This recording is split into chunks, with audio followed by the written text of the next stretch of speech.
para mitra anu mulia nu sami-sami ngabandungan di dongeng. Mangga dongeng urang teraskeun judulna Padepokan Sebaraga karangan Rai Salira dina bagian ke-28. Atuh dina akhir bagian ke-27 urang sami-sami ngabandungan harita Santini ngagunakeun tasbih para wargi. Anu hebatna kereta para wargi tasbih teh. Mangga kumaha terasna dongeng para wargi sadaya sedengkeun Santini masih tetap di huruf kutilu. Mangga urang teraskeun. Ki Mujakar jeung Ki Mujalim teu buru-buru nyerang ka Santini. Anggur silih reret bangun teu wani. Ari nu jadi lantaran para mitra nempo bedog Ki Mujadi potong, bedog Ki Murtadi potong. Santini tuluy muru deui bari angger muter-muterkeun tasbehna.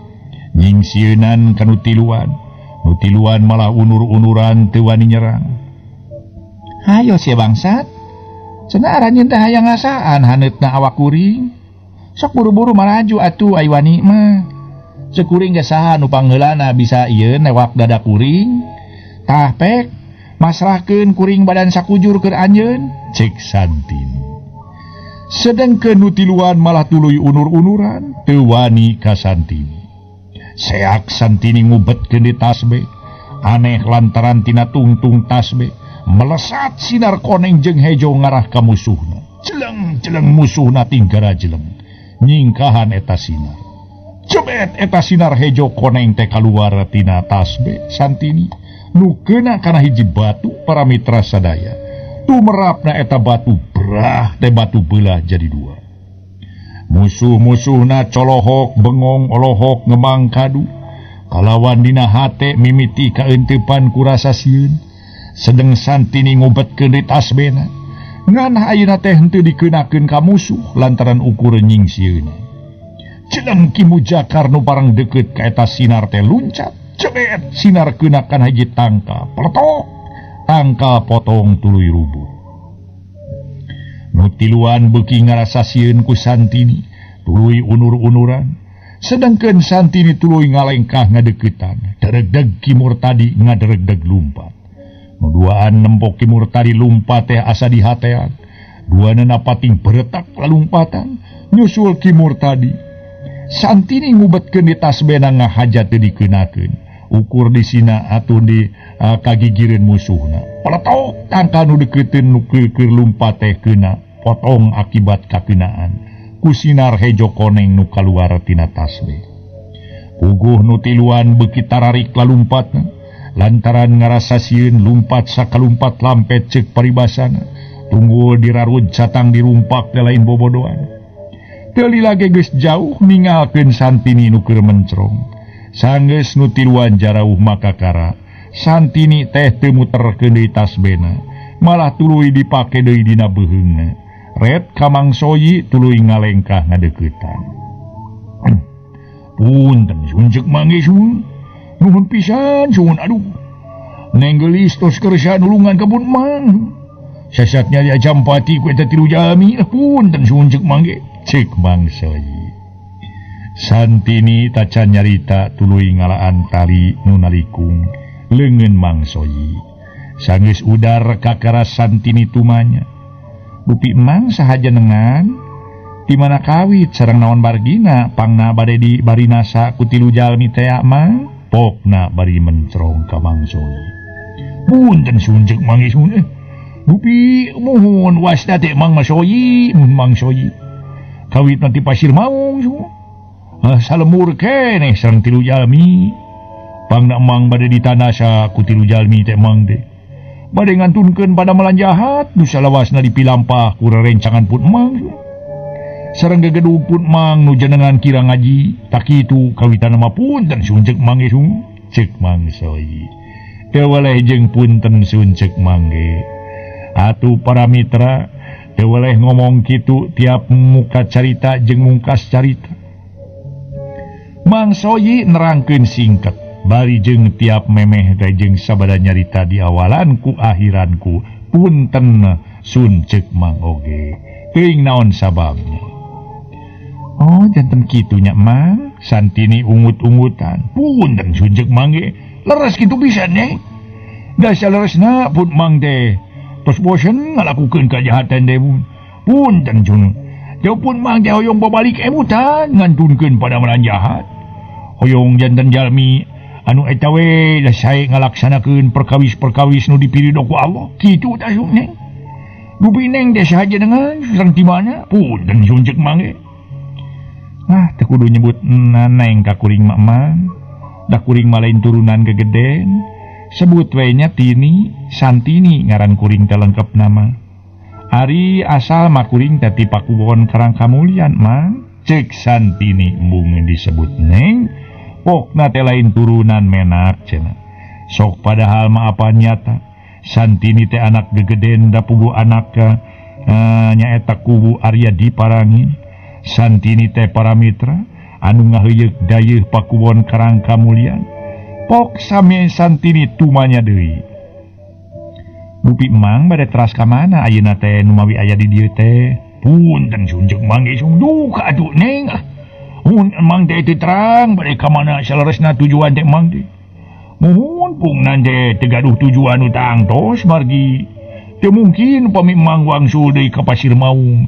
Margi sareng ngatun nyosorokeun umur we.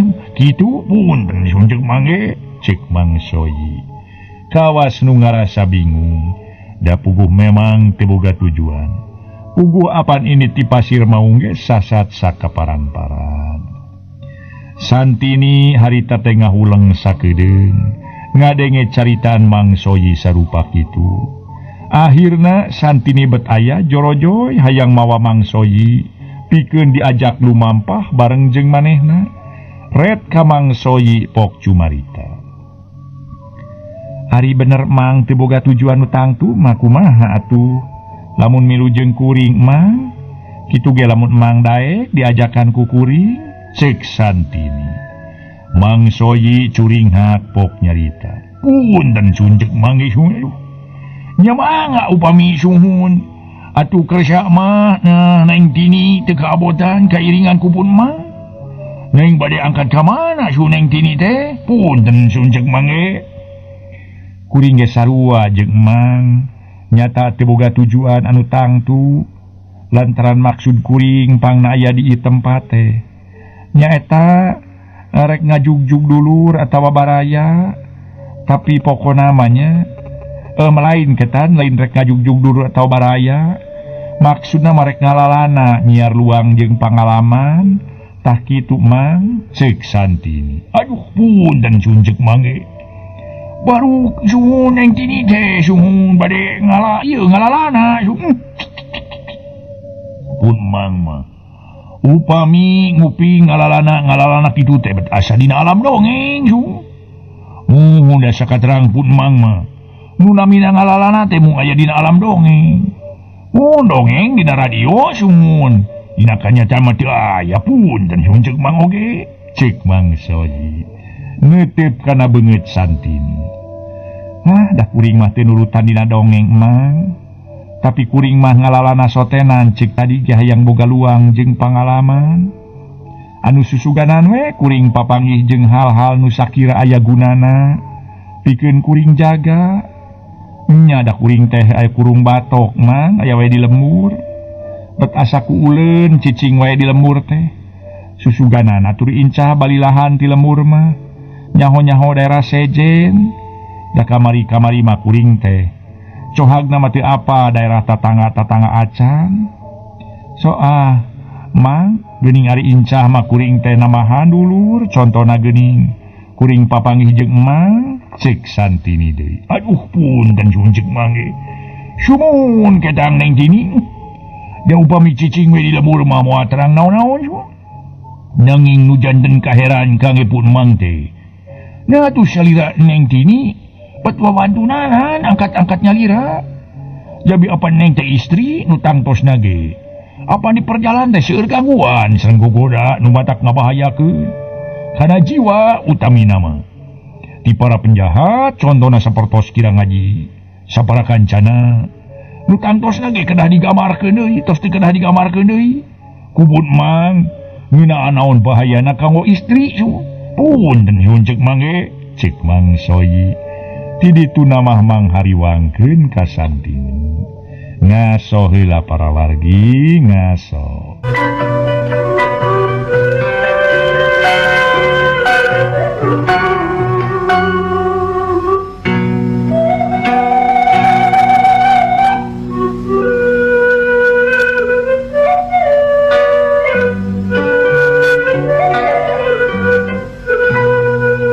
Para mitra pamiarsa, salajengna para wargi sadaya, sakumaha nu kauninga Mang Soyi ti ditu nama Mang hariwangkeun ka Santini.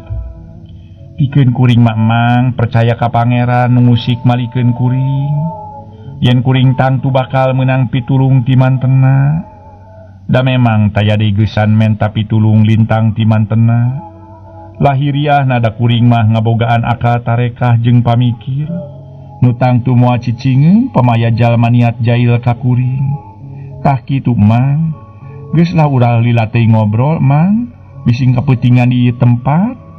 Mangkaring tengah leuweung ju ah. Lamun rek milu jeung kuring, urang buru-buru lumampah deui. Cekel Santini megat motong obrolan. Geus kitu mah teu loba carita di Santini kairing Mang Soyi. Tuluy lumampah nuluykeun perjalanan, bari teu puguh nu dijugjug nutur-nuturkeun indung suku.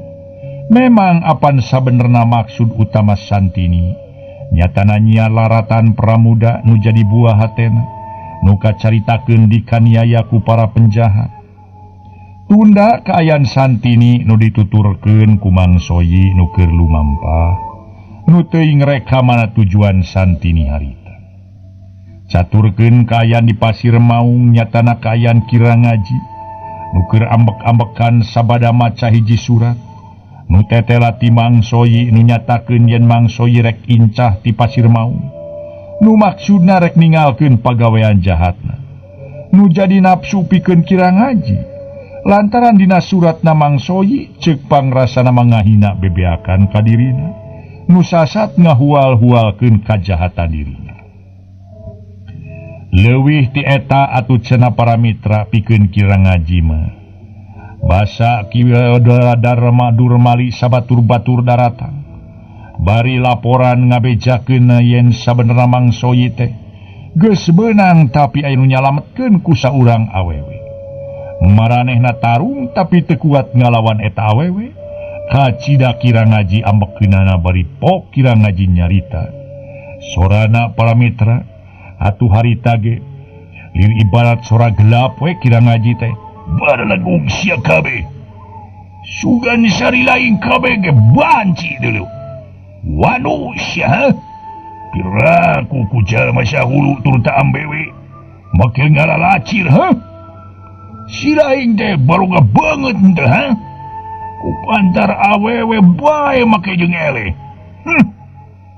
kalakuan ai nyatu we sia pagede-gede. Upantar awewe cicil sia. Kirangaji teh sirikna haok polotot ka anak buahna. Cuman cenah aduh istri ge tukin saktina su. Ceuk Mujakar ngabela diri. Campe sia Mujakar. Ngahuntu sia. Ya, sasaktina ge pira ukur awewe. Dasar we sia mau ukur hoak bungkul sia. Karena nahaon aing nurunkeun ilmu panemu jampe pamake, aing ku pantar awewe jicir sia, mubadir deuleu aing mah.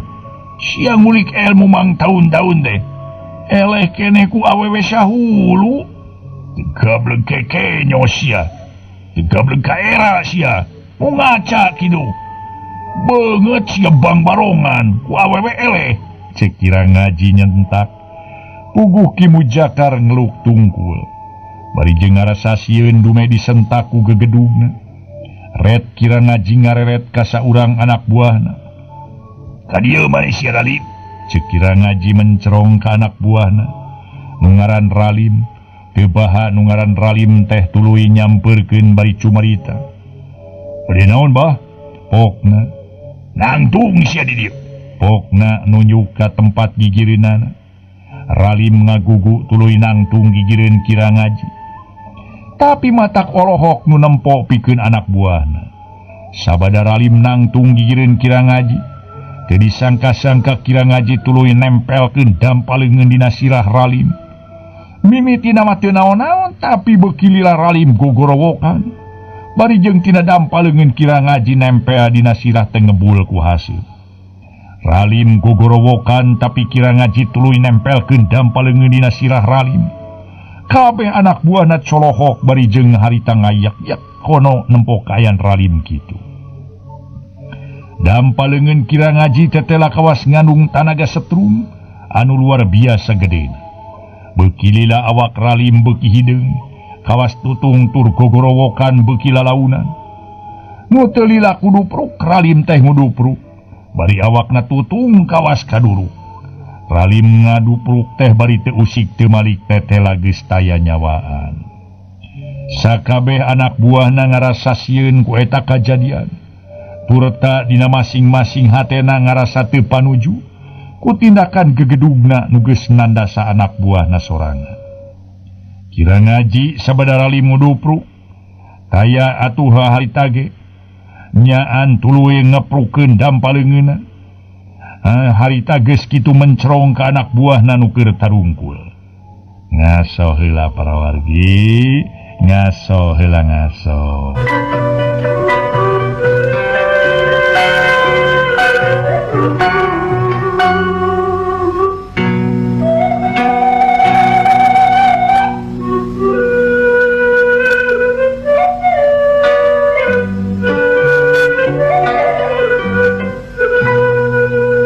Mitra pamirsa, sakumaha nu kauninga Kira Ngaji sabada Ralim ngudupruk taya nyawaan tuluy ngeprukeun dampaleungeunna geus kitu mencrong ka anak buahna nu tarungkul. Kira Ngaji cumarita, tah ieu hiji contoh hukuman pikeun saha bae nu baha jeung ngarawan ka kaula. Kumaha hukumanana?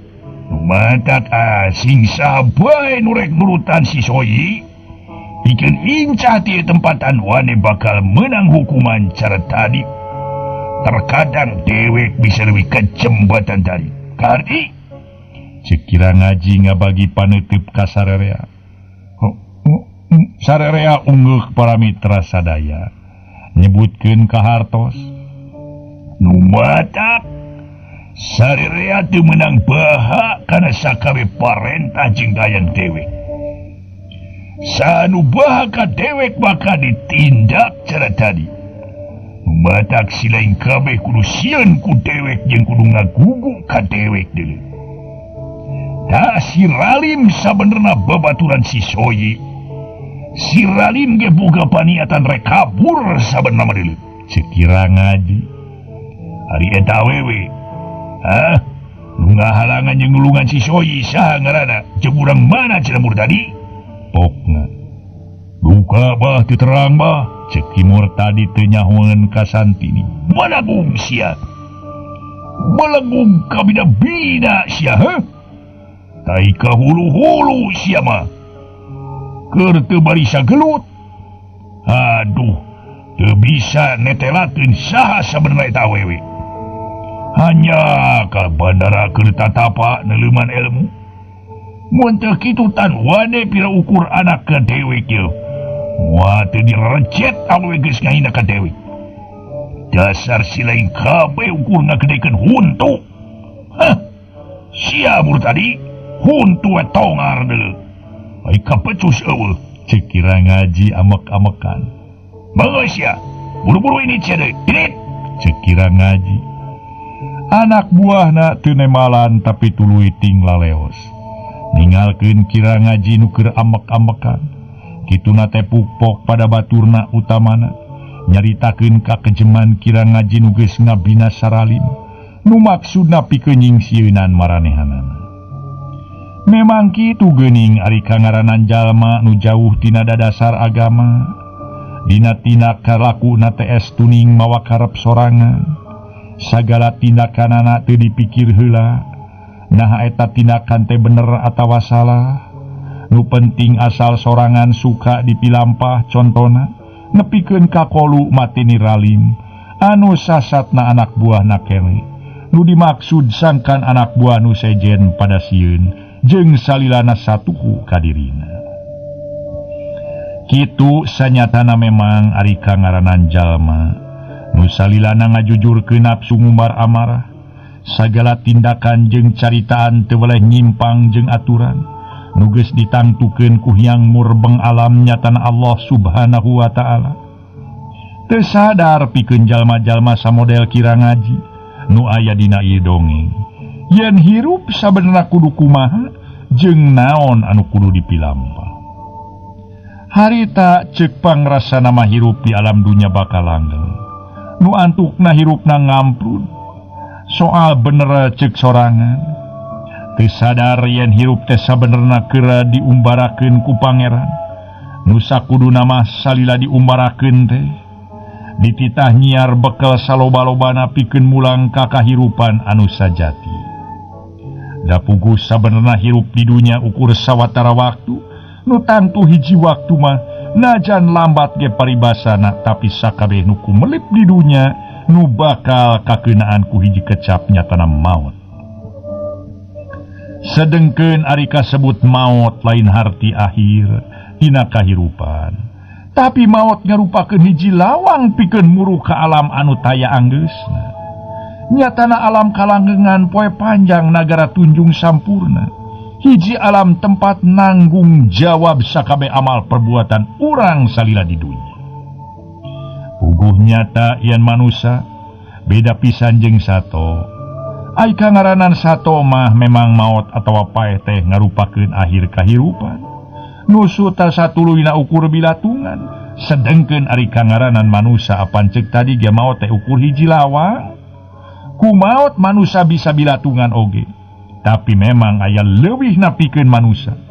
Lian ti bilatungan ge apan aya balitunganana engke di yaumul akhir nu tangtu nu ngalakukeun kahadean salila di dunya, nu tangtu bakal menang kabagjaan.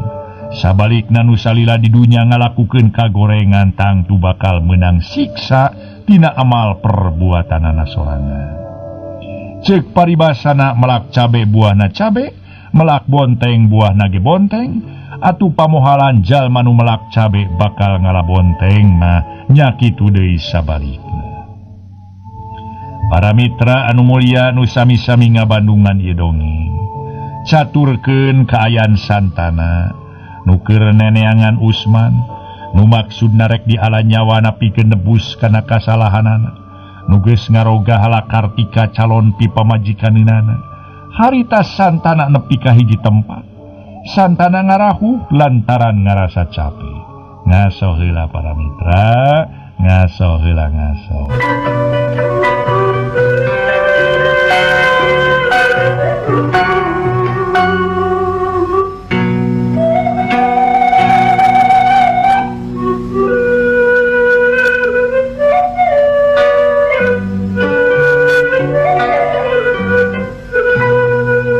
Mitra anu mulia, sakumaha nu kauninga para wargi caturkeun kaayaan santana nu keur neneangan Usman nu maksudna rek di ala nyawana pikeun nebus kana kasalahanana nu geus ngaroga hala Kartika calon pi pamajikaneunana. Harita santana anjog ka hiji tempat, santana ngarahuh lantaran ngarasa capek. Ti korona tuhureun bakat tingku hayang nginum. Keur kitu kadenge ngererekna sora cai walungan, santana curing hak tuluy rarat-reret, tuluy lempang muru kerelekna sora cai walungan, teu lila breh katempo hiji walungan nu herang canemrang. Santana ngarasa bunga gancang turun ka eta walungan, sarta ngarot saseubeuna karasa matak seger, tur ta awak karasa jag-jag deui sabada nginum cai. Alhamdulillah nuhun Gusti. Garantesna bari tuluy diuk dina hiji batu lempar, ngareureukeun ka capek, tas lumampah sakitu jauhna. Keur kaayaan kitu kadenge sora awewe nu menta tulung, santana curing hak tuluy nangtung sarta rarat-reret, deleg-deg lumpat muru kalebah datangna sora. Barang breh katempo, saurang awewe keur diguguyak ku saurang lalaki, santana curiga goreng, eta awewe teh rek dipaksa pirusa ku eta lalaki. Santana teu sirikna teu mikir panjang. Cileng santana luncat sarta ngajejek si lalaki. Nuker ngaguguyak si awewe. Kurentel si lalaki teh ngagurentel lantaran dijejek ku santana. Santana ngabedega sarta ngareret kasih awewe. Nu tetela geulis keur memener pakaianana nu rangsad. Nu dirangsada. Sedengkeun si lalaki nu dijejek ku santana ngorejat deui sarta malik harita ka santana meh bareng santana apal para mitra ka eta lalaki mung hanjakal waktosna seueur. Waktosna seueur. Rupina duwi ka dieu bae heula para mitra carios nyambung anu judulna Padepokan Sebaraga. Ieu dongeng para mitra karangan Rai Salira dina bagian ke-28. Ulah kirang-kirang nya ngahapunten dina kakirangan sareng kalepatanana. Dina mangdongengkeun ieu dongeng kirang nyugemakeun hapunten nu kasuhun. Sapunyere pegat simpai paturai patepang deui. Wilujeng kantun bae mangga premio.